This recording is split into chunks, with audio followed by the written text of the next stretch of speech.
thanks a lot for coming. This obviously is the Skaneateles 9-element plan, third public meeting, and I'm going to get it started by letting Town Skaneateles Supervisor Chris Light get it started. Thank you, Aaron.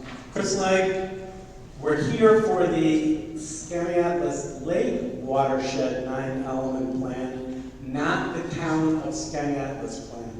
And tonight we're sponsored by the word collaboration.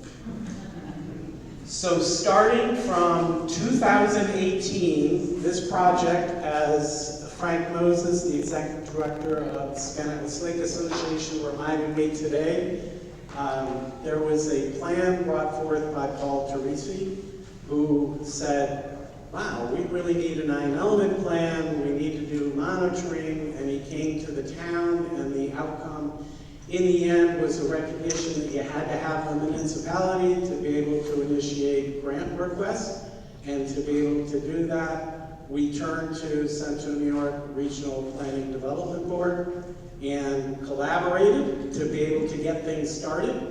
The Skaneateles Lake Association had already ponied up some money with Upstate Freshwater Institute to do some monitoring, and it started from that point in 2018.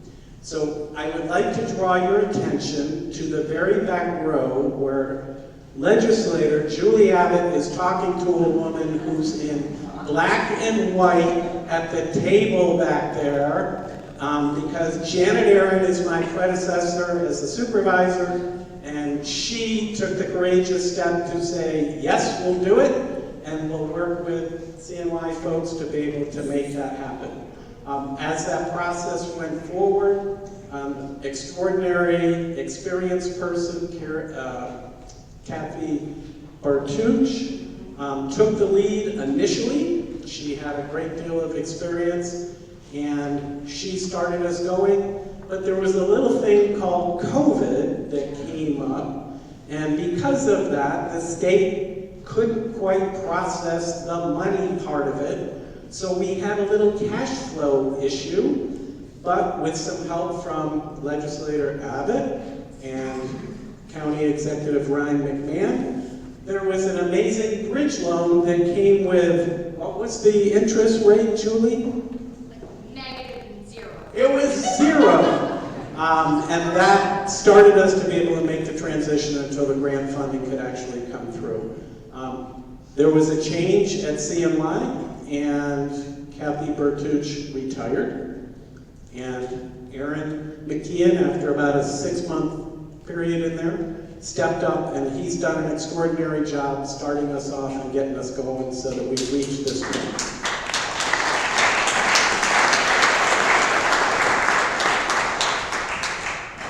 So they were contracted to do 3 meetings. This is technically the 4th because there was a Zoom meeting in the middle there somewhere that got us to this point. So we're very excited that this should be the final as we're looking at the draft plan. And as we go forward here, we're looking forward to an implementation that Aaron has already taken the initiative to start gathering the players and start getting things primed so that we can step right into an implementation plan and keep going forward from that point.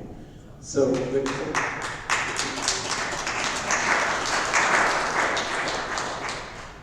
the collaboration has too many people for me to be able to name because I'll make mistakes and I'll let somebody else that shouldn't be there. But it starts at the very top with the state. The Department of State funded the effort that we're on right now, and it proceeds down through. We have 3 counties in the watershed. We have 5 towns, we have a village, and we have our partners, the city of Syracuse, who are responsible for enforcement of the watershed rules and regulations. We've had some tremendous help from Skaneateles Lake Association, our 2 land trusts, CNY and Finger Lakes, and all of the engineering firms, design firms who have been engaged as we're going through this process.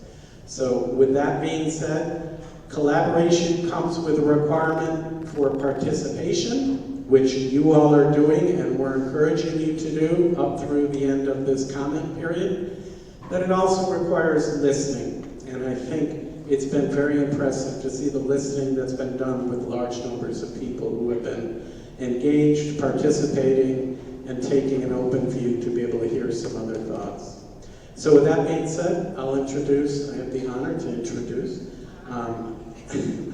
Honorable County Legislator Julie Abbott, who's going to Chris Legg. I love our partnership. Come here, I'm gonna tell you. Like, we're in such good hands. We got our girl Janet back there who has carried the torch, and it has gone to a very capable guy who has done nothing but serve our community, right, on the board forever. And so if you're pissed off about the national stuff, just trust us. We reach across aisles locally, and I'm not kidding. bipartisan, just like Julie said when she asked for the 0% loan, she said there's bipartisan support in the Skaneateles Lake shed. All politics are really local, and this is where we're getting it done. And I actually brought my friend. He went to the bathroom. He's not in yet, but Dan Romeo, come up. Dan is so I have to say, when we had Kathy Bertouche leave, he's not kidding. Those are no small shoes to fill. And I thought, oh my God, I served on CMY Regional Planning and Development Board forever. And then this guy comes in, Aaron, and we're like, whoop whoop, like he's actually incredible. And he's filled the shoes, and he's carried the torch as Janet did and passed it along. And we appreciate you so much. But I want to introduce you to my partner on the legislature.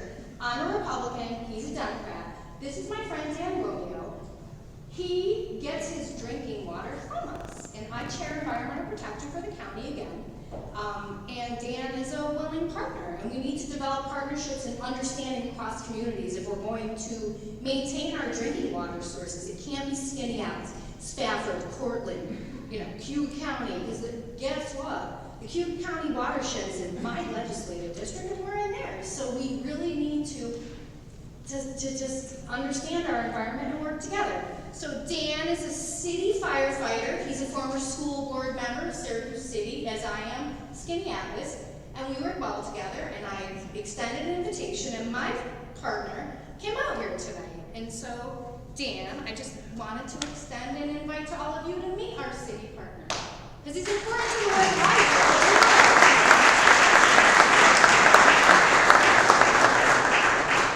Thank you all for having me. I just really appreciate being out here. City of Syracuse does get our drinking water from Skaneateles, and when Julie said there was a 9-element plan presentation, I said, yeah, I'm interested. I care about the environment, I care about my drinking water, and realistically, I just want to see everybody do well. So I want to see you all get the benefits from this 9-element plan that we can see, and I appreciate the work that everybody put into doing this. So thank you for having me, and I look forward to seeing what you all have going out here. So thank you. This stuff should never go political lines. We need to work together, and so I'm excited to partner with my guy, and I want to encourage reciprocal partnerships. I know it's not necessarily part of what we're doing tonight, but I think our children are where the future is at. We have Micron coming, we have an aquarium, we have a lot of great opportunities, and I think our school board connections, and he has babies. He's got babies. It's good to foster our youth and encourage the stewardship so that we can leave everything the way we're working towards. So anyway, that's it. Here's Aaron, who is from CMI Regional Planning, and is really been organizing, collecting data, working hard, and these municipal partners, private partners, our Finger Lakes Land Trust, all of our different groups, Skaneateles Lake Association, this is a public-private partnership, and Cornell Cooperative Extension. Oh my gosh, Mark Berger, and Soil and Water Conservation District. You guys can't even imagine, you can't even name all the groups, and we work hard because we care. And Aaron has just grabbed it and gone, so thank you for that. Thank you very much.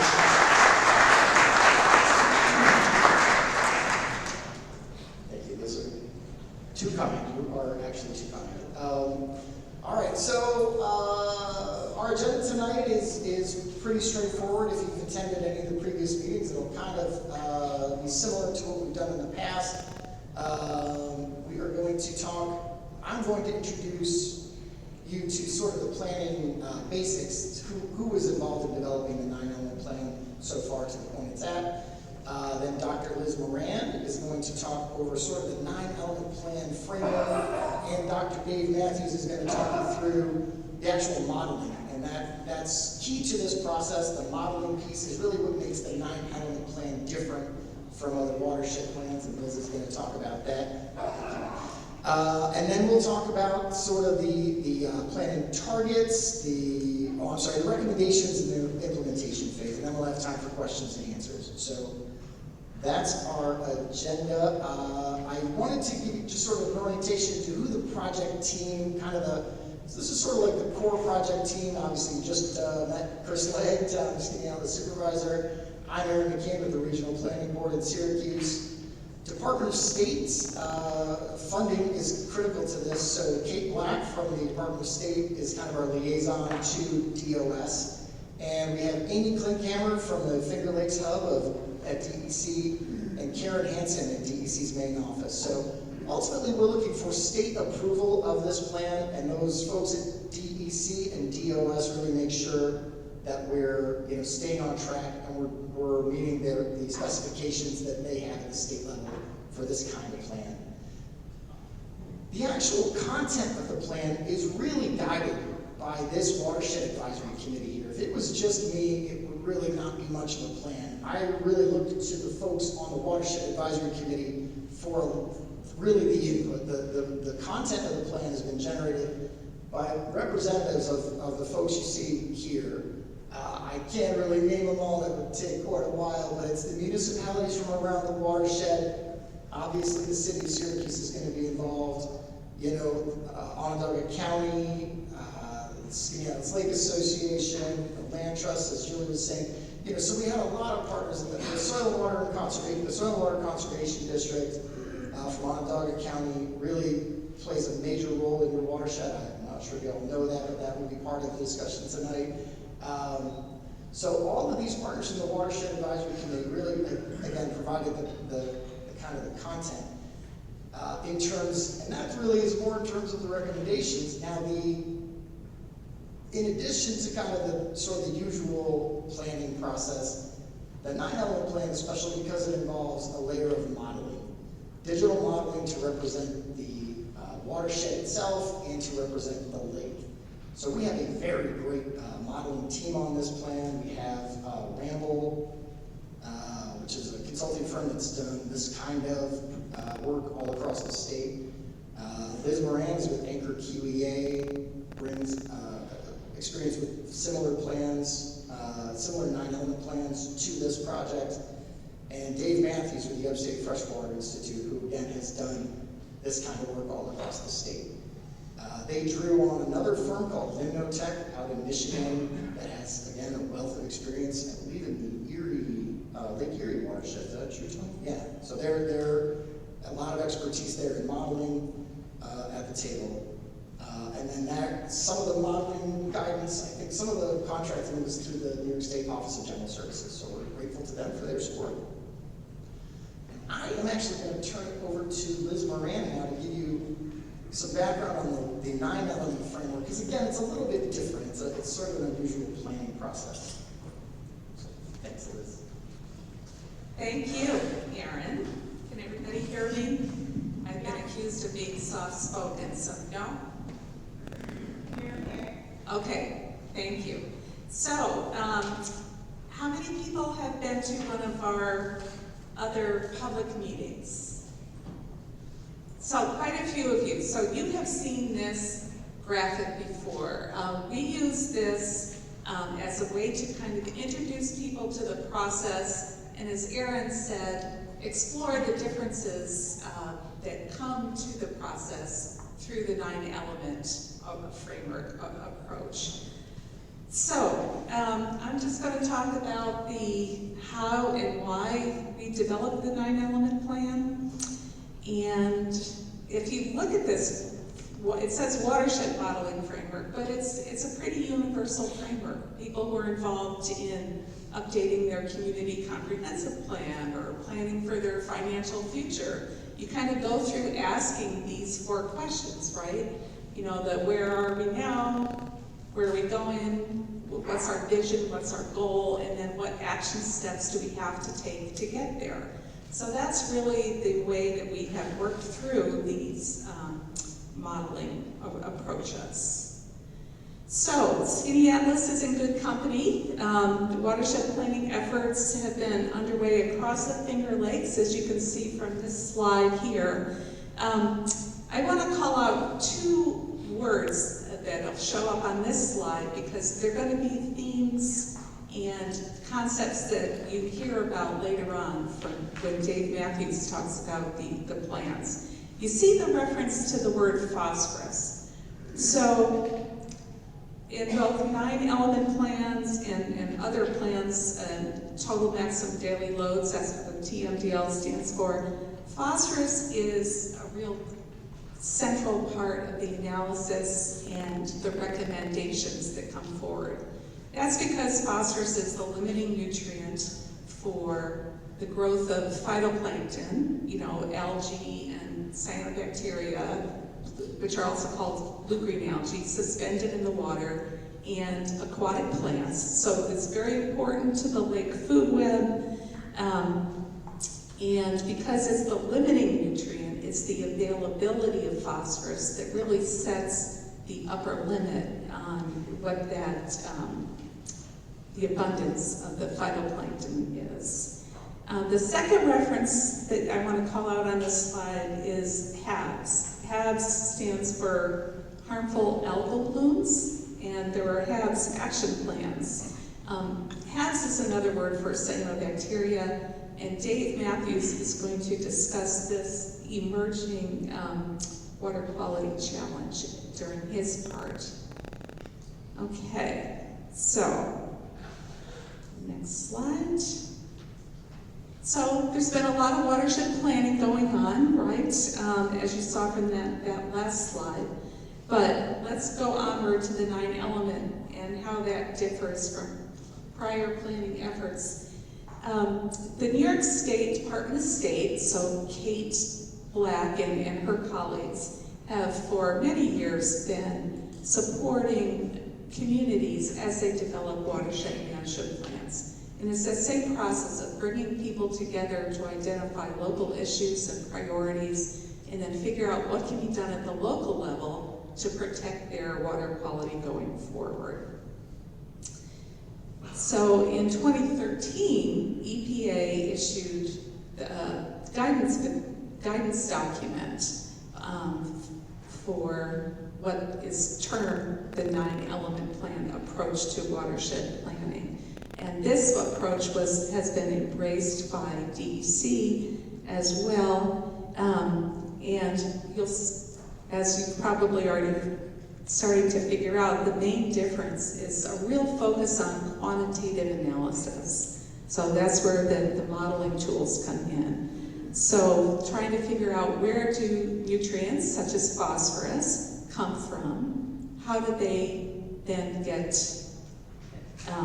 how do they affect the lake water quality, and how much is too much. We know that phosphorus is a good thing, right? It's essential for the food web, but sometimes too much of a good thing is not a good thing. Could be a bad thing. So the quantitative analysis really helps the communities set their goals for investing in what are the most potent sources, where are their locations or types of land use that are delivering most of the nutrients that are coming in, and what can be done about that. So it's a tool for that.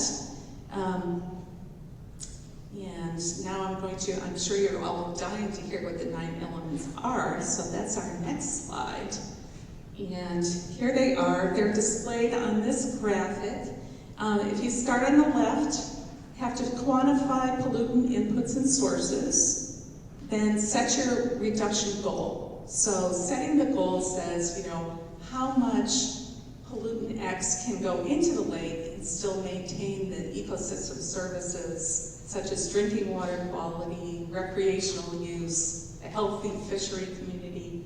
How much is too much? So set that goal, that target, and then the third box says identify best management practices. That's, what are we going to try to do to control and manage and cap that, the inputs. Then there's three of the elements are in the next box where it says implementation plan. So schedule, where are the priorities? Well, what do we do first? Funding sources, how are we going to gather the funds together to implement these practices? And then measure progress. How do we know if we're going in the right direction, if we have to do more? So those elements are all part of the 9-element plan. Very specific, identifying who would be the champions or the leaders of a certain recommended action. Where's the funding going to come from, as I said? What's the time frame? Is this a long-term goal? Is this something that we can, set in annual budgets and start picking away at? So that is all in the plan. And then there's monitoring. Again, you have to figure out where we're going. Is this being effective? Do we have to do more? Do we have to do something different? Is there an emerging issue that's really affecting our ability to use and enjoy Skaneateles Lake? And then evaluation. And the top box, or that little bubble, that is the element of stakeholder input. And this graphic is meant to signify that is part of all of these elements. That, the plans are developed in a public context with a lot of input and review. And to capture local knowledge, make the plan really place-based, so very specific to this particular watershed. So the last thing I'll say about this slide is where you see the dotted red around some of those boxes. Those are the elements where we really have been able to rely on water quality models to do that. And I want to say that because of this, many of us in this room and, on our project team have worked on multiple plans in the Finger Lakes and elsewhere. And Skaneateles is the first to have a lake model and the watershed model developed at the same time. So in collaboration. So we could really have a very robust approach to saying, okay, if we do practice X, we can estimate how much that might change the nutrients going into the lake, but then we can use the lake model to say, what difference is that going to make? How will the lake respond? How does that affect my goals for the lake, for water clarity or drinking water quality or fisheries? So that's something that's really unique and exciting about this plan, and that happened because the funding agencies kind of came together at the same time. So some of it was serendipity, but it really turned into the best practice. So good on Skaneateles. Okay, so back to that, the 4-step process. Where do you want to be? Here's the vision statement that again came out of lots of discussion, some from the Watershed Advisory Committee, others from public comment, and you can read this, and you'll notice that there's a lot of kind of references to what we call ecosystem services. So in what ways does Skaneateles Lake and its watershed contribute to the well-being of the community, of our society? So, we can think about drinking water and recreation. There's also, flood mitigation, climate adaptation, habitat for native plants and animals. So there's a lot of ways of thinking about our water resources in this more holistic kind of ecosystem services framework. So that is the vision. And the vision, of course, is still pretty abstract, so there's a series of goals and strategies as well. Again, these came out of lots of robust conversation among the Watershed Advisory Committee, And we've kind of put them into 4 separate bins here, as you can see on here. Hydrologic resilience, make the watershed behave more like a sponge is an image that we use quite a bit. This is particularly relevant as we see the effects of climate change, with the more intense rainstorms, interspersed with drought, so a lot of vulnerability on the landscape. So what can we do on the landscape to capture water, have it not, run across and pick up sediment and erode that and bring that into the lake? So ways to capture and infiltrate water. Lots, both on the agricultural landscape and on the residential landscape. As people talk about green infrastructure and ways that you can, even on your home scale, try to reduce runoff. So there's also a comment here about working with the people who run our roadways, the departments of transportation and the local highway departments, and find ways for them to better manage water and help reduce the runoff, including salt runoff. So, there's a lot of issues that are tied up in managing and controlling the lake water quality over time. The second bucket we have is nutrient management. So, continuing to look at wastewater management, septic systems, nutrient management within the ag community. We have a lot of advances in climate smart farming and precision agriculture, ways to really make sure that nutrients that are applied to the landscape are captured by the products. So invasive species is another bin that we have.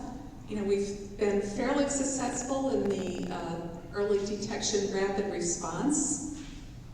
And we know that, of course, Skaneateles Lake has been fighting the good fight against Eurasian water milfoil for many years, thanks to huge volunteer effort and collaboration with the local colleges and universities. So those kinds of partnerships really have helped, and that's an avenue where we have to continue to kind of foster those relationships. And finally, education and outreach. Certainly in the Finger Lakes, we don't have one pipe of, wastewater, or what we call the point sources going into these lakes. The sediment, nutrients, and other potential pollutants of concern coming into the lake are coming from the landscape. And that means that everybody who lives and works and plays within the watershed has to understand how their actions affect water quality and commit to kind of making change and being a lake steward, get your lake friendly. There's a lot of great information that Cooperative Extension and others have put together, and some of it's at the tables outside. So there's a lot of opportunities there. And the 9-element plan, also we have to say, well, okay, we know where we're going, we have this vision, but what's a measurable target?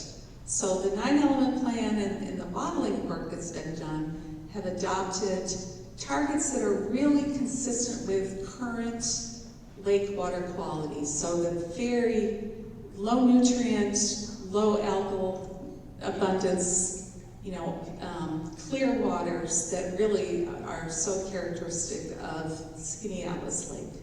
So the total phosphorus target is 4.5 micrograms per liter, and chlorophyll is 1. These numbers are very low. But again, it's an aggressive target. It's a hold-the-line target. So this is, as I said, consistent with existing conditions. And the plan is to try to maintain that very high water quality into the future. And then I am going to turn it over to my friend and colleague, Dave Matthews, the leader at Upstate Freshwater Institute, and he's going to talk about the modeling. I'm afraid when you said God, I didn't know who's going to be. Thank you. Hi, folks. As both Aaron and Liz mentioned, one of the features of the 9-element plan that sets it apart from other lake management plans is that it's very quantitative and relies on modeling tools.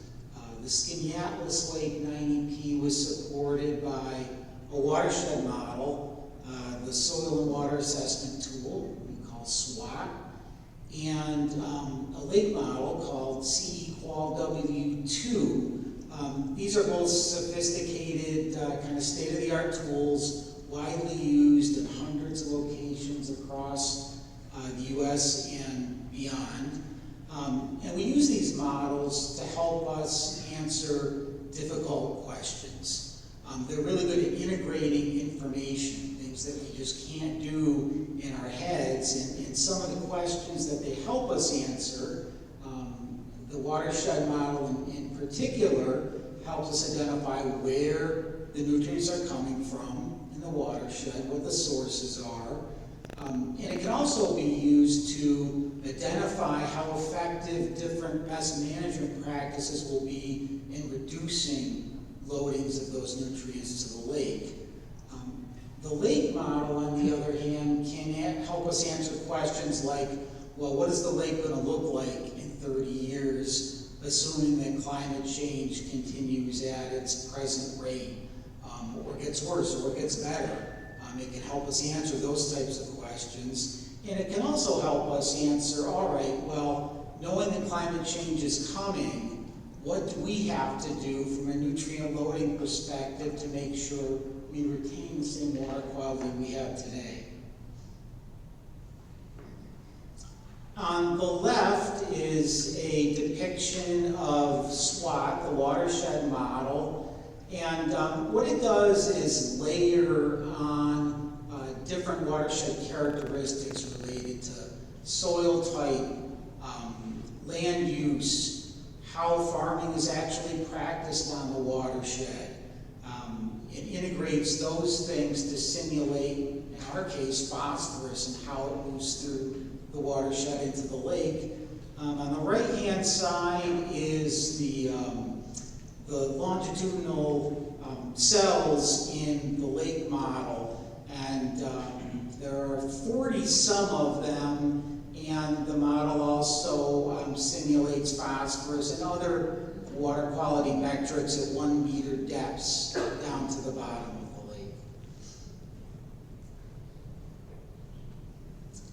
One of the key outputs of the watershed model is this pie chart, which tells us where the phosphorus is coming from in the watershed according to different non-point sectors. So we can see almost 70% of the total phosphorus is sourced from agricultural lands. Not terribly surprising, because nearly half of the land is in agriculture. The next highest source is developed lands, almost 20%, followed by forest and septic. And when we think about reducing phosphorus loading to the lake, this pie is important, but what also is important is how manageable these sources are. For example, 10% of the phosphorus may come from forested land, but there's not much you can do to manage that. That's really natural background loading.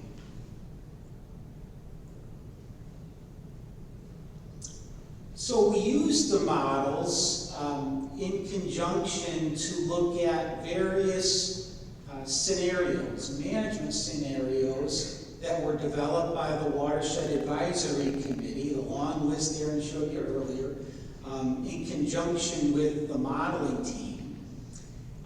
We were able to model almost all of these scenarios. One that we weren't able to model explicitly was stream bank stabilization, but Chelsea at Lynn-Notech did a spreadsheet calculation to look at that one. Also something I'm not going to get into a lot tonight, but I wanted to mention because it was a big part of this project. The in-lake model has a presented muzzle submodel attached to it. Presented mussels are zebras and quaggas in Skaneateles Lake. They're all quaggas. And we wanted to look closely at what their impact is on water quality. What we found was that they do have a pretty profound impact on cyanobacteria in HABs due to selective filtering. So they're able to eat things that are more nutritious or easier to eat, and when they ingest cyanobacteria, they're able to eject them. And the modeling suggests that that's an important feature, and maybe it's not coincidental that HABs in the Finger Lakes coincided with the invasion of quagga mussels. So modeling had two primary goals. One was to look into the future and say, if we don't do anything, assuming climate change, in 30 years, what is water quality going to look like? And then secondly, knowing that, what do we have to do from a nutrient management perspective to offset those climate change impacts? So we looked at 6 scenarios in total. The first scenario is what we call future conditions. It's climate change plus development. So we looked ahead to approximately 2052, assumed a 3-degree Fahrenheit increase in air temperature, a 10% increase in precipitation, and we also assumed that 600 acres would be converted to developed land from other sources. So we made those changes in the watershed, in the lake model, and ran them.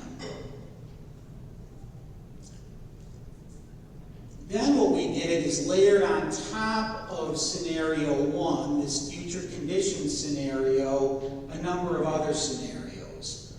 One was a number of agricultural best management practices, having to do with cover crops or manure injection, that sort of thing. Scenario 3 layered in vegetated strips, riparian buffers along streams, primarily in agricultural lands. Scenario 4 looked at septic improvements, essentially repairing all failing septic systems in the watershed. Scenario 5 was stream bank stabilization, which I mentioned we did not actually model. So this is, I think, the last you'll hear about that from me. And then scenario 6 assumed that we combined future conditions and then management scenarios 2, 3, and 4. So kind of an all of the above scenario. All right, a nice simple slide. Aaron said I had till 9 o'clock to get through this one, so we've got plenty of time. Seriously, we're going to kind of break it apart to make it a little easier. But so there are 3 stacks of bars there that represent summer average lake conditions for the series of scenarios we just talked about. The top group of bars is total phosphorus, so that's an indicator of productivity in the lake. The next group of bars in green is chlorophyll A. That's a measure of algal biomass in the lake, the algal concentration. And then the lowest group of bars in kind of that, blue-green aqua color is cyanobacteria concentrations in micrograms per liter. And that's kind of an indicator of susceptibility to harmful algal blooms.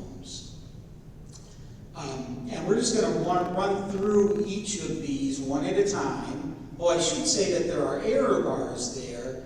And what that is the uncertainty based on running the model for 22 years of different weather conditions. So that accounts for natural background variability. So what we've got highlighted here, and thanks Aaron, this really helps breaking it up like this. This is great. We highlighted the base case. So those are contemporary, present-day type conditions. And we can see that total phosphorus is about 4, chlorophyll A is about 1, and cyanobacteria is about 0.1. And then we're going to move to the right and look at the impact of scenario 1, which is our future conditions scenario. So climate change layered on top of development. And that results in a 6% increase in total phosphorus in the lake as a summer average, a 9% increase in algae, and an 85% increase in cyanobacteria concentrations.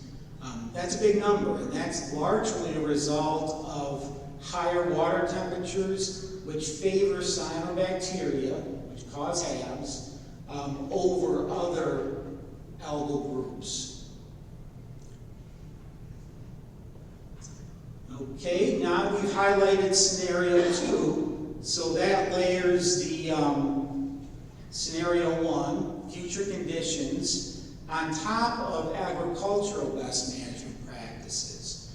And what we're hoping here is eventually to get back to the base, right? To get back to 0. So we've done a little bit better. Instead of a 6% increase in phosphorus, we're down to 4. Instead of a 9% increase in algae, we're down to 6. And we're down to 76% increase in cyanobacteria as opposed to 85. So we're moving in the right direction. Agricultural BMPs help.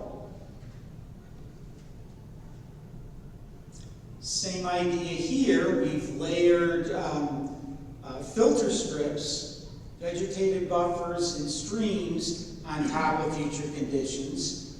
And you can see we do even a little bit better than the agricultural BMPs.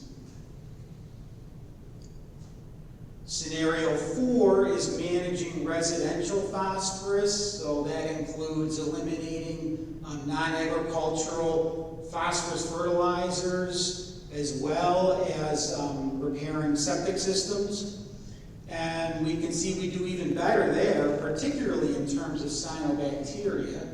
The increase is down to 54% from 85% as the future condition. And that's kind of an interesting one. Why was scenario 4 more effective than agricultural BMPs or filter strips? And it has a lot to do with the form of phosphorus we're talking about. In a way, talking about phosphorus is like talking about food. That's not terribly helpful. So phosphorus comes in different forms. Particulate forms, dissolved forms. Some of them are really available for algae to use for growth, some of them not so much. So when we talk about a pound of phosphorus, you need to know whether it's particulate or dissolved, bioavailable or not.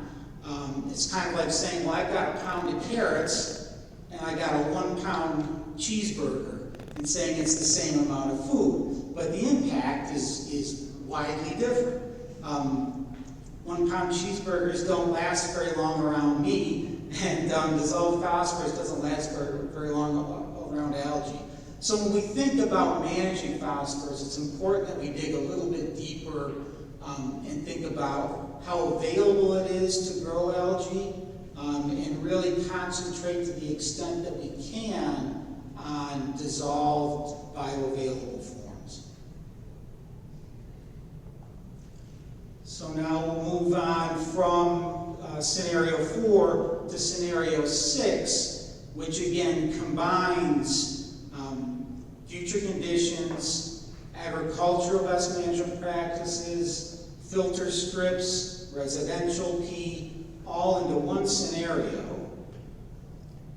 And we see here that from the base case, from present day conditions, we get a 9% decrease in total phosphorus, 9% decrease in chlorophyll A, or algae, and we reduce the increase in cyanobacteria from 85% to 40%. So we're still not back to square one, not where we want to be, but that's largely a function of air temperature and therefore water temperatures. So it's a good news, bad news situation, right? This suggests that by managing all these things, taking an all of the above approach, we can get the basic trophic state indicators, phosphorus and chlorophyll, to remain where they are today or maybe even a little bit better. But in terms of managing cyanobacteria, that is beyond what we're able to manage at the watershed level. So, takeaways are that the good news, that water quality in Skaneateles Lake, by and large, the deleterious impacts of future climate change can be offset by reducing phosphorus loading. Unfortunately, higher temperatures will not allow us to offset all of the increases in cyanobacteria. The key is to focus on dissolved forms of phosphorus and to take an all of the above approach. To focus on any one of these avenues is not going to be productive. We need to look at all of them. And then finally, it's important to remember that an awful lot of the nutrient loading to the lake, the vast majority, as a matter of fact, enters the lake in a few major storms each year. So this gets back to hydrologic resiliency, trying to slow that water down, keep it on the land to the extent that we can. And with that, I'll turn it back to Aaron. All right. Thanks, Dave. How about a round of applause for Liz and Dave and Julie and Tony yeah, thanks everybody. Okay, so, right, so now we kind of move into the plan's recommendations. Obviously, you know, some of the plan's recommendations relate directly to the modeling and have a specific phosphorus reduction associated with them. That's kind of what Dave was just discussing. Others relate to nutrient reduction, but the nutrient reduction levels weren't modeled. So we have, you know, ideas, things that have been used in other watersheds, great ideas, but we can't really pin a specific phosphorus reduction level or nutrient reduction level to that recommendation. And, you know, some things are just more general. They relate to more like public education. I don't know, did everybody pick up? So in the lobby I had printed out the recommendations as they appear in the plan. And of course, the plan itself is now online. And there's a handout out there. Hopefully there's plenty of them. We have a few more people than I expected, to be honest. So there is a handout, or you can take my business card and email me, and I'll email you a link to it. So the plan is online. It'll be online for the next 30 days, and we're very, very interested in your comments. We have a public comment period that's going to run through June 21st on this.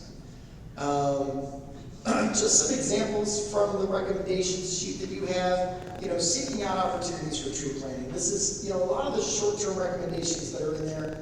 A lot of them are things that are already being done, because there is a lot that is being done in your watershed. There are a lot of very active players, a lot of active partners, and we want to continue to promote these good activities that are going on. So, you know, tree planting, a real kind of easy, low-hanging fruit kind of thing. Another huge one is the Environmental Facility Corporation Septic System Replacement Program. So this is a great program. It can help subsidize septic system replacements and pump outs. And, you know, as we were just seeing, the septic systems, that's one of those areas where you're getting dissolved phosphorus, you know, when there's a septic system failure. So, you know, just some examples of short-term things. The midterm things is where things get a little bit interesting. And I'll say, you know, this breakdown of, say, short-term, midterm, at the moment, this is very flexible. I'm very interested in your input and feedback on that. Some of the midterm things could very easily slide into that short-term slot. And some of these things are nice public education concepts, and a lot of other interesting ideas in the midterm category right now. One that I would love to see more opportunities for would be increasing upland stormwater retention through the creation of water storage best management practices like retention basins and wetlands. What you see on the screen, that's from the Shotwell Brook wetland project that the Onondaga County Soil and Water Conservation District did. That was Mark Berger. Mark, was that like 2 years ago, 3 years ago? 3 years ago. So a great example of stormwater retention being done on, I believe, vacant agricultural land. This is the kind of thing you can seek out opportunities for this across the watershed. The more you can, as Liz was saying, make the watershed act like a sponge, hold on to stormwater longer, prevent it from just running right into the lake. The more you can do that, the better.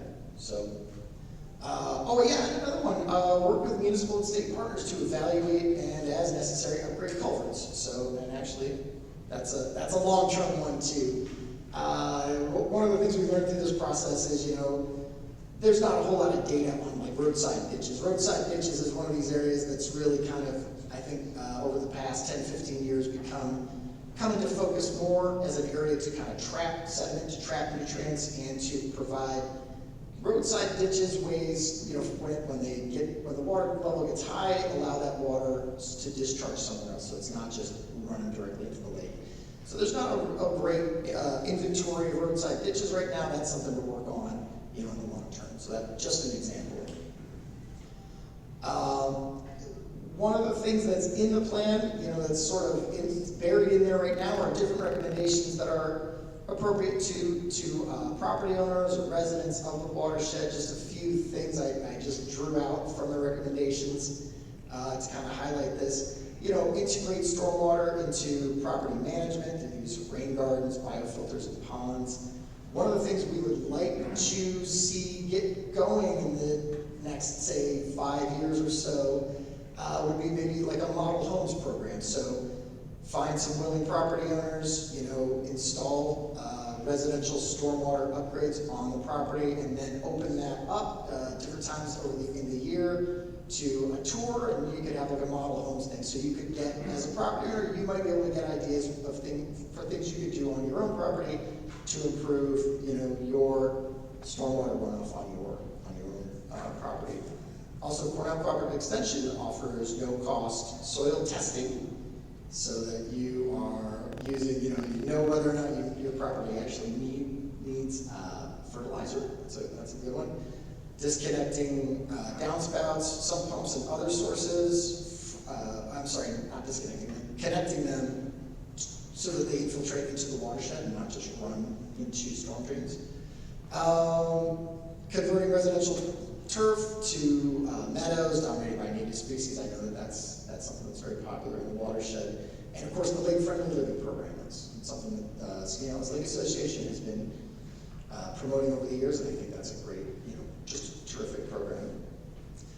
One thing I wanted to address, because we had a question about it at our previous meeting, was Micron. I know that this is something that's on everybody's mind. It kind of comes up in every discussion. Just to say, we know that Micron, in broad strokes, is going to have impacts on the real estate market in the region. We're looking at 9,000 direct employees up there in Northern Clay. The estimate is an additional, say, 45,000 associated jobs, with 35,000 of those in central New York, and a rough estimate of additional population across the whole region of, 125,000 people. So lots and lots of people. It's not really clear how many new homes that actually translates into. And of course, Onondaga County has said, well, we would like to focus that population growth in town centers, in Clay, in the northern towns, and obviously it's proximate to southern Oswego County and western Madison County. I did want to clarify that we did not directly model the impact of Micron in the Skaneateles Lake watershed. As you saw, we did model a population, a development scenario, so 600 acres of development in the watershed based on sort of past trends in overall development. But the 9-element plan includes recommendations to promote sustainable development in addition to existing protections for the watershed that are already out there. the town and village regulations, and the New York State watershed rules and regulations that the city of Syracuse enforces in the watershed. But supporting the conservation of land in cooperation with the Land Trust, the Finger Lakes Land Trust, the CNY Land Trust, the use and promotion of green infrastructure and local regulations that require green infrastructure, something that can be done at the local level to ensure that as development occurs, its impacts to water quality are minimal, and to use your comprehensive plans, ensure that your comprehensive plans are updated. And the New York State Department of State has model ordinances. If you can compare your town or villages, our ordinances to what the Department of State puts out there to try to help promote that water quality. On to the question of implementation. What happens in the next, say, 6 months? We're hoping for approval of this plan, ideally over this summer. That's really the goal. After that, we're going to pivot from plan development, which has been our focus for many years now, into plan implementation. So my office, the Central New York Regional Planning and Development Board, is going to coordinate plan implementation going forward, but it's really obviously going to be a team effort. The Watershed Advisory Committee that was up there on the screen before, members of that committee are going to join the implementation team. We're going to meet quarterly to talk about progress on implementation, and ideally develop an annual summary of progress toward implementing BMPs and other recommendations. One of the questions out there is, exactly how will we know how we're doing in the long term? As you saw, we have these targets. So we have the 4.5 micrograms per liter target for phosphorus and the 1 microgram per liter target for chlorophyll A. How will we know how we're doing in the long term? The short answer to that is that we're going to continue to utilize the Citizen Statewide Lake Assessment Program, also known as CSLAP, which the Skaneateles Lake Association really helps to fund locally and staff locally. And that provides a state-approved data set. It's got continuity through the past and continuity obviously into the future. It consists of monitoring 4 times a year at these 2 sites currently, and it captures the key metrics. It really captures that phosphorus number that we're looking for, the chlorophyll number. In addition, you get the second depth, which tells you, how the water clarity is, and also nitrogen levels. So it's a great collection of data. The state approves this data, and it all lives online on the nice full website. So then, once we are into this process, we will, compare those CSLAP monitoring results to our targets and adjust as necessary. So part of this process is an adaptive management strategy that lets us kind of make adjustments as we move forward. As I said, currently the implementation plan, we want to kind of play with that in the short term, see if maybe there are strategies that are currently sort of in that mid-range that can be moved up a little bit. That we may find that in a few years, if the CSLAP data shows we're not meeting the target that we want to hit, we may have to get a little more aggressive in our BMP implementation. We don't know. So, and the concept here is to revisit this whole 9-element process in 10 years. So in 2034. Maybe not do this whole thing again, but kind of take a look at the 9-element plan and see how we're doing. That is getting us close to the end of this presentation. I did want to say a special thank you to 3 people who have really been there through this whole process. There are certain points in time when you need data quickly or you need a lot of information, and Rich Abbott from the City of Syracuse, Mark Berger from Soil and Water, and Frank Moses from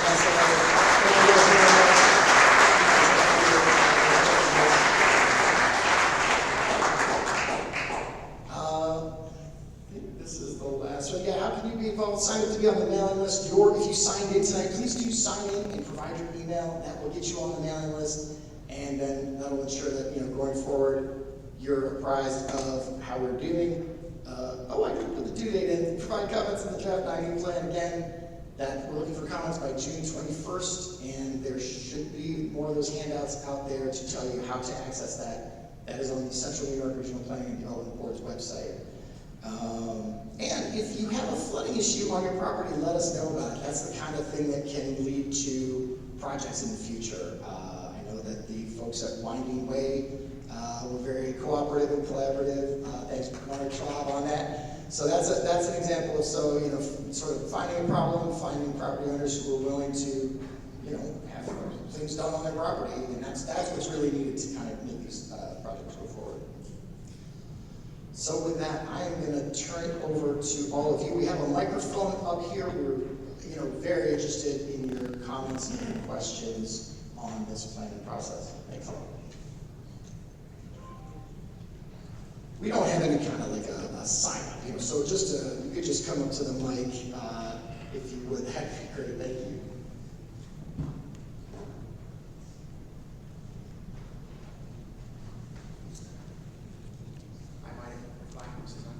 My name's Mike Yates. I'd like to thank everybody for all the hard work that you guys have done. My name's Mike Yates. I'd like to thank all you guys for all the hard work that you've done. I like what I'm seeing, but I didn't need a 9-element plan to tell me that the septic system issue has been an issue here for a number of years. This is the third year that I've heard about the cost sharing, but until somebody actually does the testing, tells people that their septic systems aren't working, and then makes a change, it's just not going to happen. So I'd like to know if that question is going to be answered and addressed in the 9-element plan or in your implementation plan, because if it's just good words, it's just good words.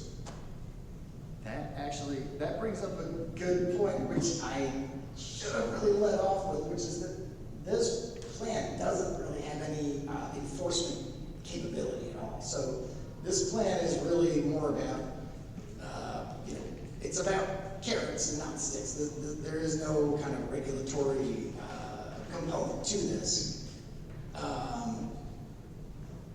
Yeah, but that is a good, Well, then I'd ask Chris Legg and the rest of the elected officials here to get together around the watershed and address this. I mean, the county, as far as I'm concerned, the county health department and the city of Syracuse have the authority to do it right now. I mean, they did it 30 years ago. I don't know why they're not doing it now, but somebody's got to do that, or, we may as well just recycle the plan now and put it in the...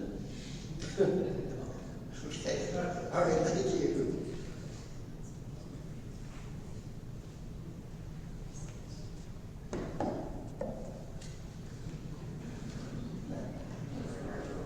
My name is Hamilton Fish. I'm privileged to live on a piece of property on the lake for approximately the last 20 years. I would second Mike's concern with the septic system issue. In the 90s, I lived in Cayuga County on another body of water. And prior to selling my property or anyone else selling a property, the county health department mandated an inspection by a county person of the septic system. That included not dropping a dye pocket in, but filling the tank with a tank truck if necessary, putting packets and flushing all of your toilets simultaneously, and they were re-inspected periodically. And this was mandated, it was carried out. I assume it may still be done that way today. Ultimately, they had to send inspectors into the waterside homes in Fairhaven. Initially it was college students, then it was licensed plumbers, and made sure that the, quote, gray water from showers, sinks, laundries was removed from pipes that went into the lake and sent to the septic system. The result was that many properties had to put in holding tanks. Ultimately, it resulted in the governmental officials getting public funding, federal funding, and putting in a sewer system to protect the lake. Now, this was a relatively small body compared to Skaneateles was a little, so to speak, connected to the Great Lakes, but nevertheless, that's the kind of effort that was put in by Cayuga County with the force of law and getting federal money to make that happen. So I would suggest to our elected officials that this is an area where we could do that. I have another issue. If there's anyone else who'd like to speak, I would yield to them. Okay, yeah. Thank you for that comment. My other issue is intended to be constructive as an amendment to an area that this 9-element plan could expand and take care of, not take care of, but quantify and ultimately control. We do have under Section 8 quantifying the problem, and Section C managing the problem. And I would suggest that control of lake level, which is eminently controllable by us, are not subject to the climate on this, although the climate contributes heavily to that by, as noted in the plan, the increased frequency of rain, 2-inch storms and greater.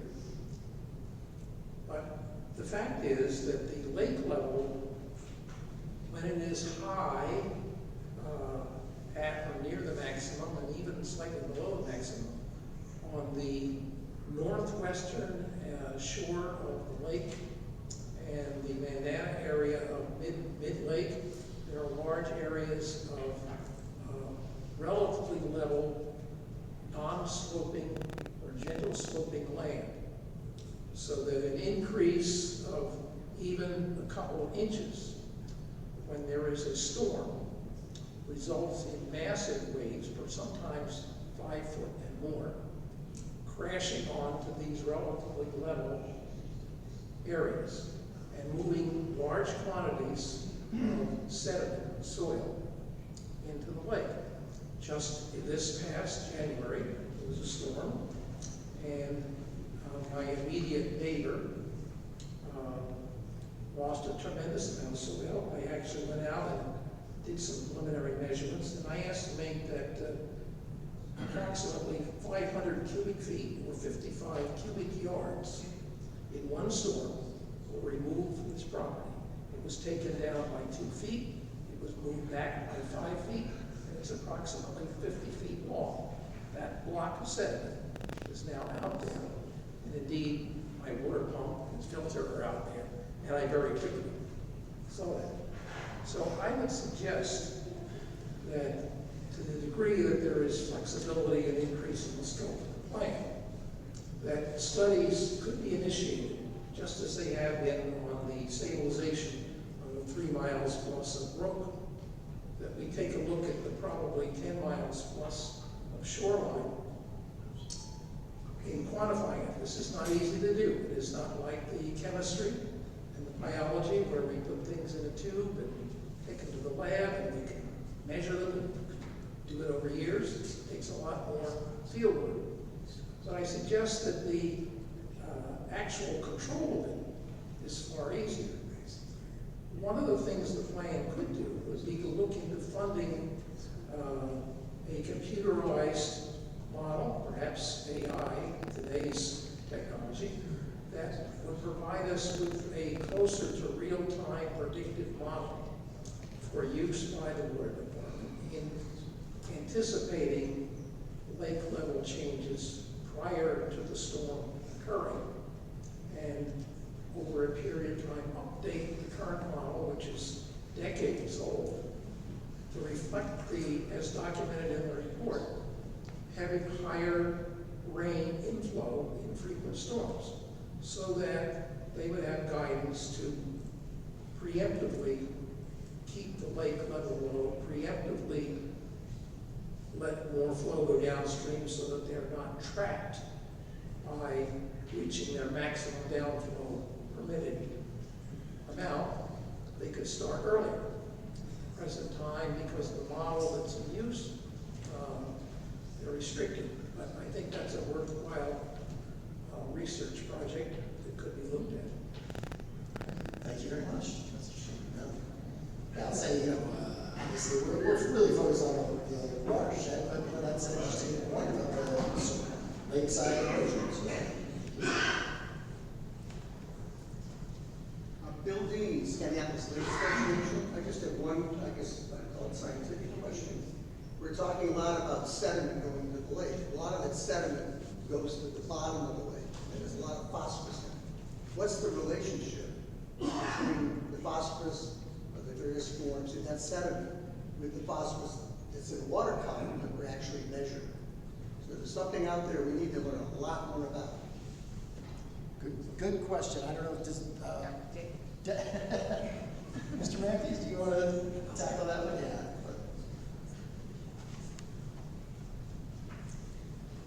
Yeah. You're right, that's where the phosphorus ends up, but we have seen no compelling evidence that that phosphorus is released in any significant way. When lakes go anoxic, when they lose oxygen in the lower waters, there are redox processes whereby phosphorus is chemically released. It's unbound from iron. That process does not exist in lakes that maintain an oxic layer above the sediments. That's not to say that there aren't other processes that aren't as well understood.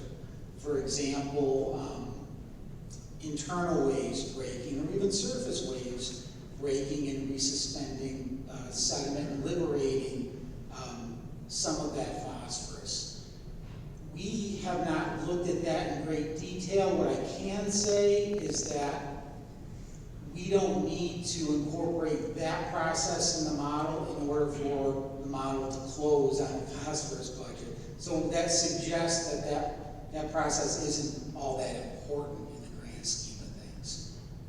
So yeah, that's where I would leave that, kind of our state of knowledge on that at this time.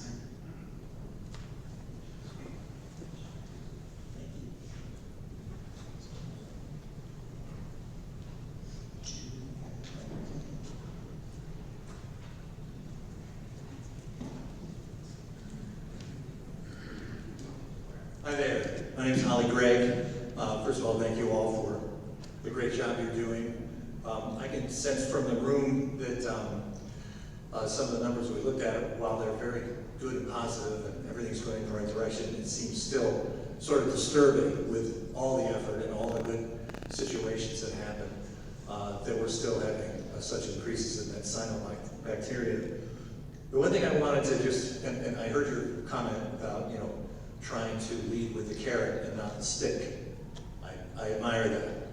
But I worry that if we go along this way over the next 10 years, it sounds like this whole project got started sometime in 2013, so we're already sort of 11 years into the process, going on 10 more years, and we'll be there. My worry is that Skaneateles Lake has this filtration waiver that is looming over all of our heads, not just Skaneateles residents, but the state and the city. And the cost to build a filtration plant to provide drinking water, $150 to $200 million. So I wonder if maybe a small stick should be brought out, because I think the stick is going to be a boom that's going to land on all of us if we don't do something.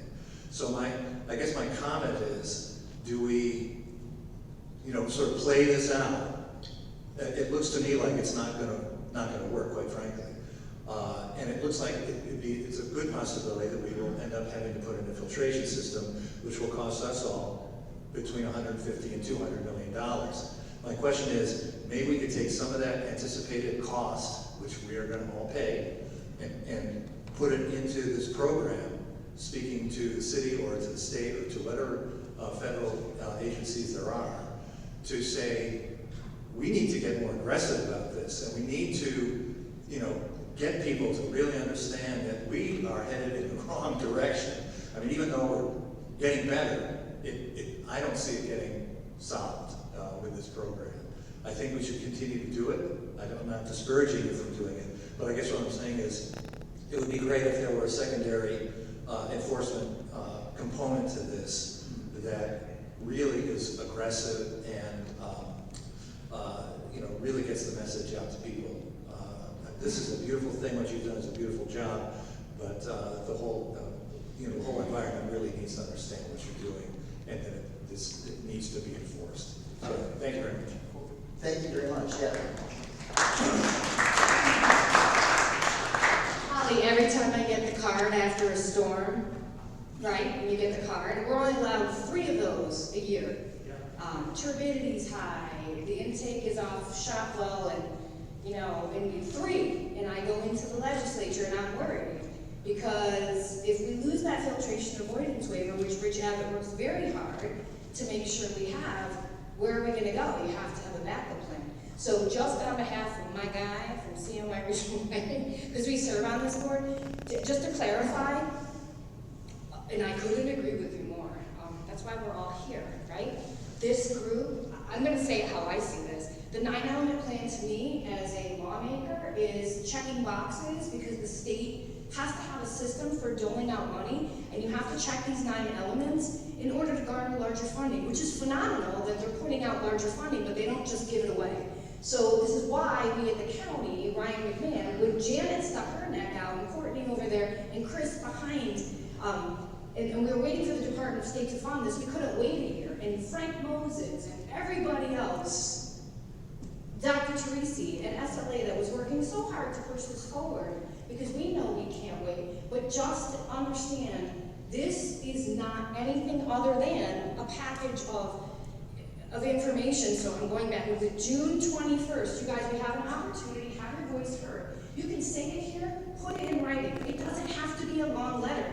Put your 2 sentences, whatever it is, because I can tell you in government, somebody sitting in Albany, whoever, and good working people like us, they care because they work for the DEC or Department of State in environment. It's not a negative, it's just we need voices heard on how you feel, and that's how we move the needle. But everything that we're saying and doing here, I think, is partnership. Holly just talked, we have a phenomenal, we got a big hunk of land that we're gonna hope to keep natural, that's right off Shotwell, that could be hiking trails. I intend to make that happen with our partners locally. But I just, on your behalf, I have to again clarify that unfortunately, this isn't a regulatory, this group today, 9-element plan, we discouraged the Tisco Lake. That was my legislative district, it's not anymore, but we still fight for our neighbors, right? You're not fighting. Advocate together for water quality and our quality of life. We discouraged them because they didn't need it. It's a smaller lake, it's not as expensive. The county funded their entire watershed management plan because it only costs $250,000. It's different in Skaneateles. We're an unfiltered drinking water source, and we have multiple counties in our watershed. Understand how hard that is? We have counties that don't even have county executives that we try to get around the table. That's not poo-pooing, I'm just telling you the realities of what we're facing. And I'm excited that we've gotten to this point, but just know the limitations of what we're dealing with, and please help us comment on it, because that's how we're gonna get where we're going. We already see participation here. I am so proud of this community and volunteerism and what we do. I'm bringing my city eyes, and I'm always trying to, whatever we can do, because the larger, when you can show the state community partnerships and cross county lines and cross municipalities, that's when they give the funding. So we just need to keep doing this. So please go on and comment. I guess that's it. Thank you, Julie. Yeah. And that's right. That something we really didn't hit in this presentation that was kind of in the previous public meetings. One of the benefits of doing this 9-element plan is that it makes it so grant applications for projects in the watershed score higher. So once you have an approved 9-element plan, the state will rank your grant application higher. Skaneateles Lake, of course, is already a drinking water supply. It has a number of things that already make it score pretty high, but a 9-element plan will kind of put it over the top. So it should make it easier to bring money in, as we were saying, for these projects and make some of these projects, more like a reality. So right, again, thank you, Julie, exactly right. You know, more comments would be better. So if you have ideas for recommendations, things that you didn't see in the list of recommendations, let us know. Aaron, I just wanted to say thank you for everything you've been doing. I'm Frank Moses. I'm the executive director with the Skaneateles Lake Association. I will be brief, and I didn't want to take up any time from anybody else, and maybe have a shameless plug too. But wanted just to be thankful for everybody who's opened their homes, their lands, to their willingness. The term I heard earlier was public-private partnerships, and it can't be done without the community buy-in. This is a non-regulatory. We need everybody throughout the watershed. And these grants do require local match, and that's one of the things that we want to be part of with the Lake Association, seeing how we can keep facilitating that, working with landowners and seeing more collaborations, like the Winding Way project that really took a full community effort to see that get done. So I just wanted to note that and be thankful for everybody that's part of this. And we do have our annual meeting coming up June 30th. This is the shameless plug part. June 30th at Lourdes Camp. We have some registration info. We have our Lake Friendly Living pledge. If you want to sign a pledge, take care of your homes, take a sign home with you. And I did want to recognize NYSFOLA here. The New York State Federation of Lake Associations, Dave Carr, Nancy Muller, the CSLAP program that's helping monitor the quality of the lake is really under the wing of NYSFOLA that gives us the support. So Bill Dean and all our wonderful volunteers going out can help with that. So thank you. Also, thank you to Greg Lowe, the Chief Policy Officer with the Mayor's Office with the City of Syracuse. Thank you for coming. Appreciate all the support through the county and all the different governments. And wanted to recognize, we talked about milfoil earlier tonight, and it's really been a big project with the SLA and John Menapace with aquatic invasives. Thank you, John, for that. And that's it. Hopefully that was brief enough.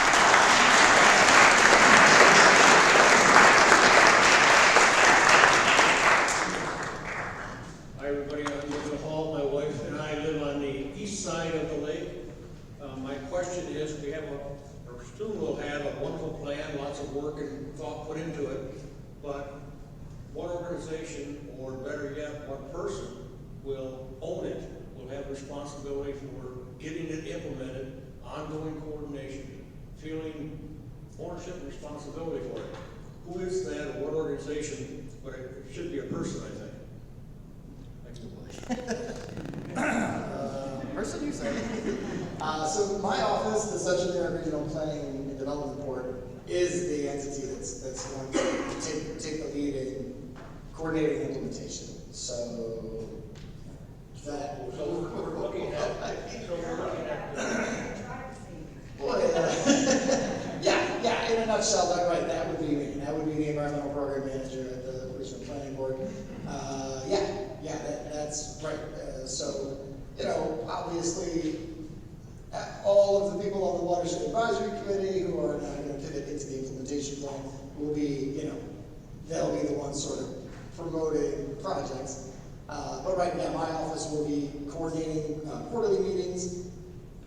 We hope to establish a database of best management practices so we can get a sense of what's going on across the entire watershed, who's doing what's coming up. We will not, at our current phase, we will not have this plan approved for the current round of what's called the consolidated funding application, where the state asks everybody for grant applications. But we would like to convene a meeting of the implementation team here in the next month or so, prior to the plan being developed, just to get a sense of, to start that coordination piece. So we'd like to get a sense of what's going on, what's in the hopper, what projects do the different agencies and organizations already have in their crosshairs in the short term, and start to really develop that coordination and collaboration. That's really what this 9-element plan is all about, is kind of creating a forum for everybody to kind of work together, work toward a joint set of targets, you know, that 4.5 micrograms per liter of phosphorus. That's kind of like, it just gives us all something to work around, and you know, sort of a table to convene at under the 9-element plan umbrella. So that's kind of the concept. Yeah, thank you for that question, David. Yeah.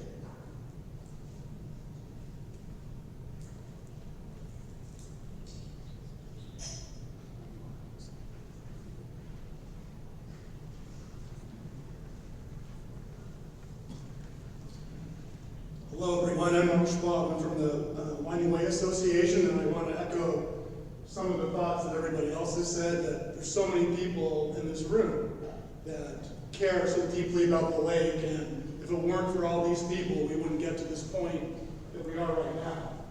And it was interesting seeing some of the data that you put together in the scenarios. I felt heartened at first when we saw the kind of the 6 different scenarios that you outlined, and the impact that we could have with chlorophyll A and phosphorus, reducing or at least holding the line. But like what Holly was saying though, that even despite that, with climate change and all that, the best case scenario is between 40 and 85% increases in cyanobacteria. So it's horrifying when we have these outbreaks in the summer, when everybody is here already. And for the most part, they're local, they're localized, and they're not spread out through the whole lake. But I'm starting to wonder, when you see a 40 to 85% increase over the next 30 years, what does that actually look like? So we have these isolated outbreaks now. Is it going to be lake-wide events? Is it going to be all summer long? Because to me, caring about the lake as much as I do, as much as everybody else does here, it's horrifying. So if we're looking for ways to motivate the local populace, maybe light a fire under their asses by painting the picture of what this all looks like in 5, 10, 30 years. I can't imagine that 40 to 85% increase in cyanobacteria is going to mean anything good. It's going to mean a lot of bad things, and a lot of bad economics, and a lot of property values going down. And then there's the practical side of it, the water quality for the city of Syracuse.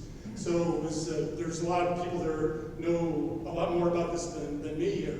I wonder if that's something that we've thought through yet, or how to describe that to the community. Is that something that... Great question. Yeah, I mean, to my knowledge,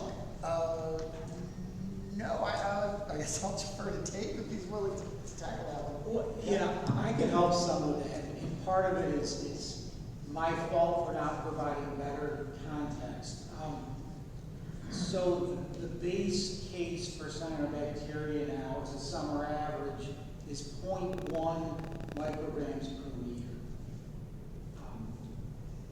We don't really even start to look very hard in most lakes. The DEC criteria is 25 micrograms per liter. Okay, so we're talking about if we double, if we go from 0.1 to 0.2, it is still incredibly low as a lake-wide summer average.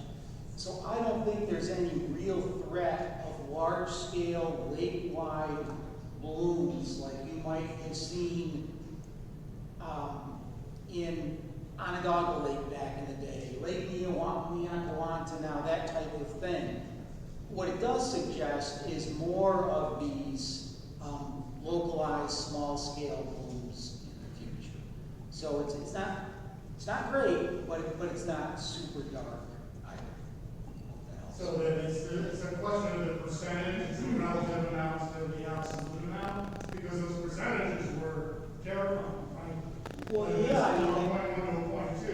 I mean, what does that mean? And that's what you're explaining right now. That's all. yeah, and so it goes from very low to not quite as low, but it's still low relative to other lakes. Now, granted, what we prefer to do is not have things get worse at all. But the climate forecast just doesn't point to that as a likely outcome at all. This makes me feel a little better. Thank you. Thanks,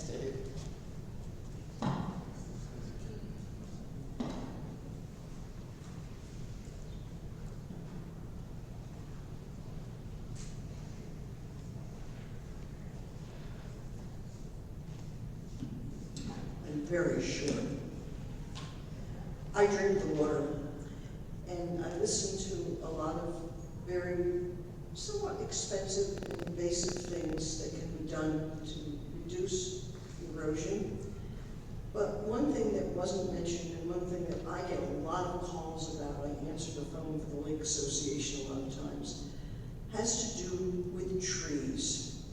A deciduous tree filters between 300 and 500 gallons of water a year. An evergreen can filter up to 3,000 gallons of water a year.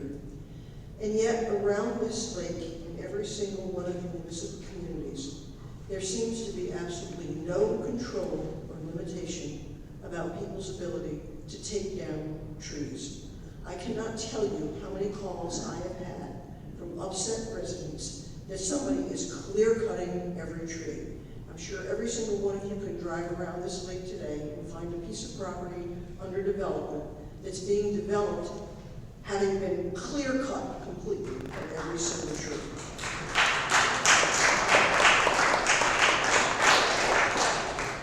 Changing this by rules in our towns and villages will only cost one person money.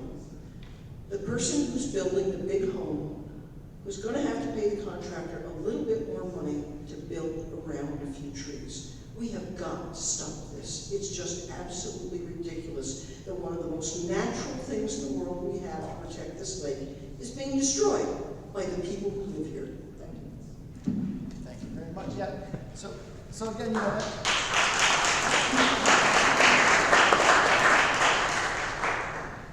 that goes back to, you know, again, this is not a regulatory plan. We don't have the ability to enforce a new regulation of that sort. But in the plan that's online, there is an assessment of local laws. So that's one of the appendices buried way at the back of the plan. It's online, available for download. To be honest, in our assessment, I don't think that we really looked at tree ordinances specifically, but that's something that we could take another look at and make some recommendations about that. So thank you for that. Yeah. Can I just add that I lived in a community, and my neighbor lived in a community where you could not take down a tree without paying a fee. And when you took it down, you had to plant trees of equal circumference. So I think there are ways to regulate people not taking down trees. But our municipalities have to decide that that's important.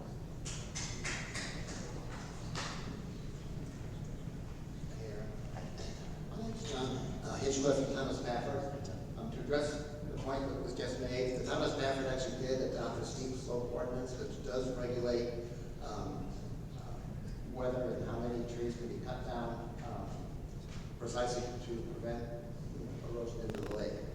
So town boards do have the power to do some legislation to address some of those issues. So I do have a question, though. Can you explain a little bit about why stream bank stabilization was not modeled? And is there any way to sort of assess what impact stream bank stabilization projects might have on the issues we're talking about? I'm going to take a stab at this one, Dave. I'm going to see if I can do this one, and you can jump in. So the stream bank stabilization was not modeled because I believe it deals with too granular a level of analysis. It's a capability SWAT just doesn't have. Yeah, okay, it's a capability SWAT doesn't have. So our watershed model just couldn't do it. But what we did do was, so our analyst in Michigan, Chelsea, did a literature analysis. Looked through published literature. What do other what's the record of, on other peer-reviewed studies that looked at stream bank stabilization projects in similar contexts, basically in the Great Lakes area in the Northeast, and tried to derive sort of a per foot phosphorus reduction. So how much phosphorus is going to be removed from the lake, essentially, for each foot of stream bank stabilization. It works out to the increase in phosphorus that we're looking at as a result of climate change we're looking at 3.15 miles of stream bank stabilization projects over the next, say, 30 years to offset climate change. That's how I think about it. I don't know. How do I do, Dave? Is that how would you put it? Yeah. Yeah, no, that was great. The only thing I would add to that is that stream bank stabilization focuses on particulate or mineral forms of phosphorus that, while it's still phosphorus and you're reducing phosphorus, you're not reducing the phosphorus that really matters. The phosphorus that's really growing the algae in the lake. So that's where we get to our cheeseburger and carrot thing.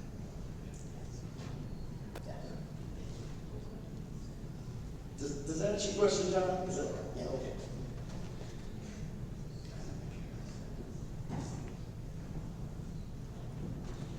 Aaron, Yes. could I ask Dr. Matthews just to say a little bit more about the types of phosphorus? Not total phosphorus, it's the soluble reactive or known by the names. Yeah. So, New York State regulates based on total phosphorus. There's a guidance value for lakes of 20 micrograms per liter. And plans such as this also focus on total phosphorus. What's often neglected is that total phosphorus is made up of multiple different forms. Particulate forms, dissolved forms, and for the sake of simplification, it's nice to think about the dissolved forms as being almost entirely available for algae to take up for their growth. And in most cases, the particulate forms are not available. There are exceptions to that, but they tend to be rare. Therefore, when we think about managing phosphorus, we should concentrate more on dissolved available forms, which, to be frank, usually relate to human waste and animal waste, and think less about erosion, which generally tends to be soil that tends to be very poor in bioavailable phosphorus. Oh.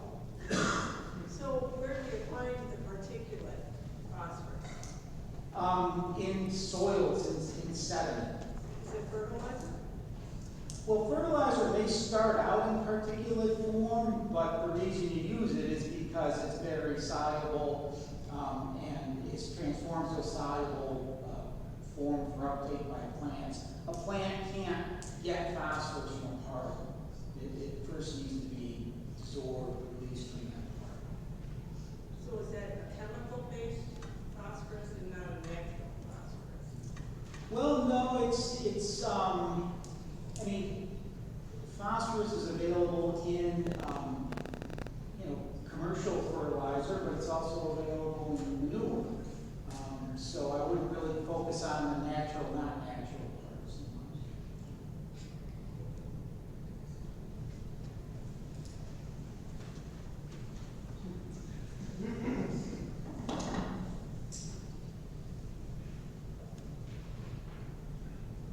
You need to extend this even further. No, this is great. Paul Teresi from the Lake Association. Great to see such a crowd here tonight, and thank you, Aaron, and Tony, and Liz, and everybody for all the hard work you've done on this over the last 6 years. I'm confused a little bit too, because Liz, I think in your pie chart, you showed that the septic systems were accounted for about 3% of the overall phosphorus, which is in dissolved form. And I would guess that in the agricultural lands, manure would produce dissolved phosphorus also. Is that? Yes, but the pie that is allocated for agricultural land includes both erosion of soil particles plus the dissolved form. So we have about 152 tributaries that come into the lake. So where is the dissolved phosphorus coming from that is contributing to the bulk of the algal blooms that take place? it must be coming down through the streams. I mean, how else does it get into the lake? Yes, and as Dave Matthews pointed out, mostly during storm events. Correct. So when we talk about stream bank stabilization, are we also taking into effect retention ponds and preventing water from entering the streams and getting into the lake? So the combination of stream bank stabilization, retention ponds, etc., would slow the flow of dissolved phosphorus into the lake? I think, I would not think of a retention pond as being part of stream bank stabilization. I think those are separate practices. So I would say yes on the detention pond, not so much on the stream bank. Now, there may be good reasons to do stream bank stabilization. Reducing sediment loading, you know, but reducing bioavailable phosphorus just isn't one of those reasons. I see. But retaining the water upstream would have an impact on preventing dissolved. Okay, just wanted to clarify that. Dana, do you have any question about that? I would just clarify that retaining the water upstream for a period of time so that the content that's in the water, sediment, various nutrients, have a chance to settle out. Okay. Great. Just as we did over in Willow. So in Willow, we have the retention pond above on Brillo's property, and then we have some of the stream bank stabilization down below. So it was kind of a combination project. Okay. But we don't have a modeling on that. So we don't really know, other than analyzing the water coming in before the project is done for dissolved phosphorus and comparing it to analyses afterwards, would we know? Which is better than a model. Okay, good. Frank. Okay, the other quick question I had is, so we've all heard about billions and billions and billions of dollars that's becoming available nationally, statewide.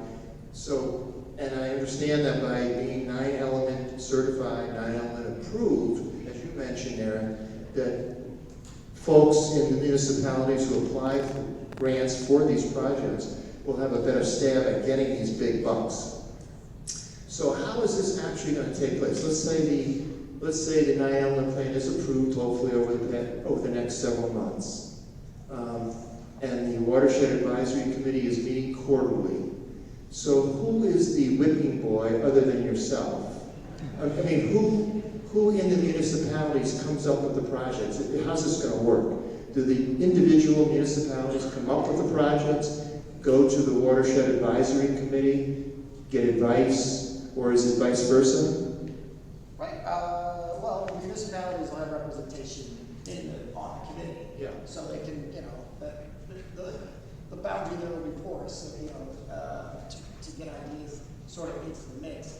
The exact mechanism for sort of selecting projects, you know, we've talked about the idea of some sort of a project prioritization rubric. That has kind of yet to be developed. Some of that stuff is, you know, will be part of it, you know, the next phase of implementation. But in terms of how projects exactly will get developed, you know, what is, it always is going to rely on a partnership. It's always going to rely on, you know, some combination of the municipality typically, and the state, you know, is going to be the financing. Onondaga County has been very helpful with the Winding Way project we talked about earlier. The county was willing to step up and be the applicant. You know, it's not easy. It's going to be a bit of a struggle, but, you know. I guess what concerns me is with just quarterly meetings of the Watershed Advisory Committee, who's going to keep track of grant deadlines? You know, for instance, you mentioned that we're not going to make this group of deadlines in July. Who's going to keep track of it? Who's going to actually write the grants? Who's going to administer the grants? Yeah, that's going to vary from situation to situation, but my office, yeah. Yes, we will. There you go. Get it going. I'm done. My boss, David Botar from the Regional Planning Board, is back there. I didn't want to volunteer us to do too much, but our office does this kind of grant application and grant management all the time, so. Let's try to stay quiet. Aaron's trying to keep us from taking that. That's exactly right. Yeah. mean, you hit it right on the head. You gotta have a list of projects. You gotta have somebody who's gonna write the grant application. You gotta have somebody who's gonna administer. You, the community, you gotta come up with a list of projects. You got a good plan. You probably all have a project idea in your mind. Write it down, submit it to Aaron, and then the committee can start reviewing it. You can meet monthly. We'll write the grant application, okay? We write grant applications all the time for municipalities on behalf of the counties, on our own behalf. Don't worry about writing the grant application. That's what we get paid to do by our member counties. So we'll write the grant application. If the committee says this is a good project, then we'll write the grant application. So it's that big headache to administer a grant application, right? It's all kinds of paperwork. We'll administer the grant application. Okay, so if the state awards the funds, there's money in the grant program to pay us to administer the grant on your behalf. So really, there's a process set up. We do this all the time for different program areas. We'll certainly do it in the case of Skaneateles Lake. It's easy for me to say this is all going to be on your shoulder. He's going to take care of it, but we can address that. You got to come up with the projects. That we can't do. You have to come up with projects. So, you may have a list of 50 projects. Maybe 20 of them are really good, but that's okay. We'll go through the list. You'll figure out which ones we want to get money for. And we'll chase the money. That's how I like to talk about it. We chase the money all the time for projects. Is this any way to implement? Quick question. So the collaborative process is what initiates the grant application. Will it be a collaborative effort all the way through from beginning to end? How does that work? Yeah, it certainly will be. I mean, you have your committee. I'm getting out of my league now because I'm not close to this project. Sure. All right, I want to say something. I can't. Give me the mic. So I have to be honest, Paul and everybody, I think it's going to be very similar but evolved to what we've been doing. So if you guys don't apply for grants, you don't know. You can't be a lake association. No, I'm just going to say it. The Skaneateles Lake Association has taken the lead and is the reason for why all these projects happen. Let's just say it. But you're a volunteer organization. The way it works is you have to be sponsored by a municipality. So they would go to Jim and Courtney and Chris, and they can only take on so much. So then they come to me, right? And then it gets even worse. Winding way, we want to apply for a grant for you guys, but for the 40 grand, 60 grand, whatever it was, it will cost the county $100 for all the paperwork the state requires. So we just found the money. We found the money in our funds because it's cheaper to give the money than the winner's third grant, which is the problem with government. It's hard. So hopefully with this, because I serve with these guys on this board, and I just think the larger we get and the more organized we get, when Dave was talking about our county partners, we pay not enough, but they'll help write grants. And it's one of my biggest things is we need grant writers for volunteer fire departments, for EMS service, for all of these things. We are rural. We have volunteer everything and how we function, right?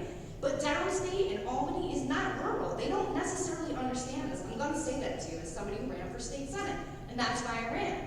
So what we have to do is supplement, I feel like, to be able to submit and do what we're doing, because I moved up here 30-something years ago and was like, who the hell volunteers to fight a fire?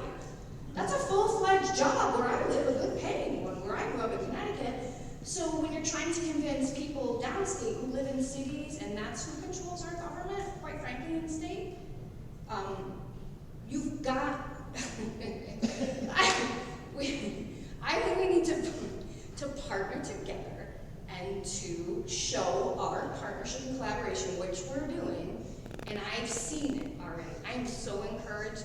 I think it's gonna get easier. We need grant writers. I can't guarantee anything, but I've already seen it. Like, it used to just be you guys going to the town, right? Or you go to the village. They don't have the capacity. We're limited.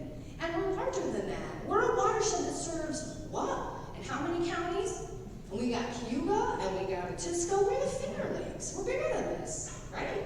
So to me, that's what we need to be doing. And I think that's how we get a voice down there, and we're going to see that with organization, and I feel like we already are. I'm optimistic. I know that doesn't answer your question. It's gonna be the same, but hopefully more organized. And just keep in mind, I mean, there are already organizations, so the Soil and Water Conservation District, the City of Syracuse, Onondaga County, grant applications are being written, have been written on behalf of addressing Skaneateles Lake watershed. What we're talking about is adding more resources so the regional planning board is willing to step up. But just to assure you, your specific question, our paid staff, we're ready to help write grant applications. You gotta, the caveat I always say when I work with the community, it's gotta be a credible project. So we're not gonna write a grant application to try to get funding for something that we know is not gonna get funded. That's a crazy idea. So there's a little bit of a filter that you as a community, you as a committee will go through, will be part of that discussion. But if there are credible projects, that's how you implement these plans. You gotta get the money, you gotta implement the projects, and we're ready to do them. In terms of administrative grants? We'll do that too. Okay. Yeah.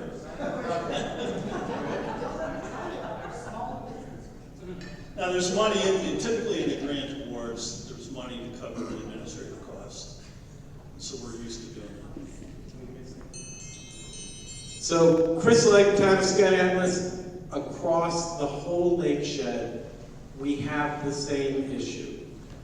We identified that we're like this deep across our staff. I rely heavily on Aaron to keep me out of jail.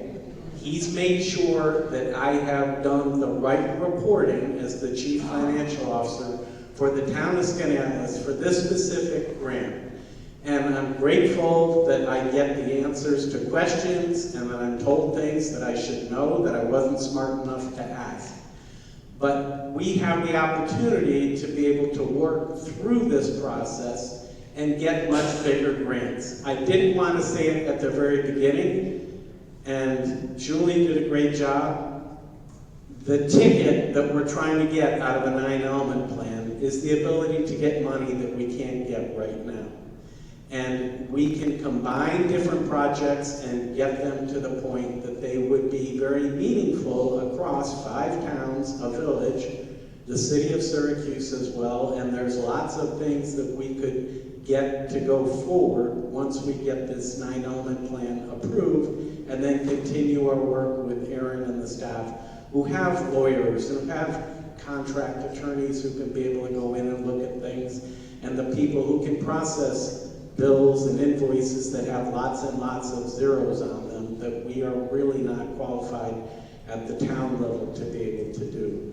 So I'm trying to help you understand that I think we're on the right track, that I think we can get our 4 other towns to participate, that we can have the counties stay engaged as they have been, get all 3 counties going the same direction, and there's some powerful, I don't know what the word, collaboration that we can do together to be able to get there. And yes, we need our land trust, and we need the Lake Association, and we need the voices of individual citizens to be able to get there. Mike, I heard you. Fran, I heard you. Yes, there are lots of things we do need to do, but what I love is that Dave has given us data and has helped us process in our minds, oh, dissolved phosphorus is what I'm worried about. That stuff is what really needs to be addressed, and that sets priorities in grants when you get them. We're after 9 o'clock. I'm not in charge. This is not the Town of Skaneateles watershed plan, but I'm just going to suggest that we've had a great evening. I love the challenge. Holly, keep asking me questions. Beat me up. And I think that Aaron and his team have given us a great presentation to be able to process for the next month.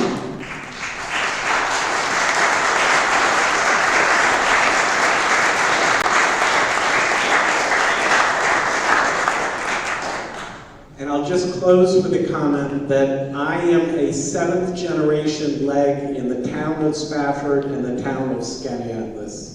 It was 1700s in Massachusetts, show up in New York, crazy people. I have no idea when I watch snowstorms how those people survived and made it. My children and my Skaneateles nieces and nephews are the 8th generation, but preceding the Europeans that showed up here, the Haudenosaunee nations, they shared a philosophy that I'll try to paraphrase from Oren Lyons, Faith Keeper for Onondaga County, or for Onondaga Nation, excuse me, oh my gosh, forgive me, and that their responsibility as chiefs and their responsibilities as good stewards of the earth is not to think of their generation, not to think of their children's generation, not to think of their grandchildren's generation, but to think about the next 7 generations.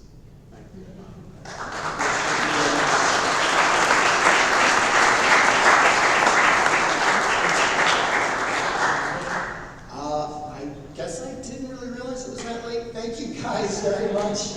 We're going to wrap this up. Again, please provide your comments on the plan. June 21st is the deadline. And again, you should be able to send it to my email, which should be on flyer in the events everybody.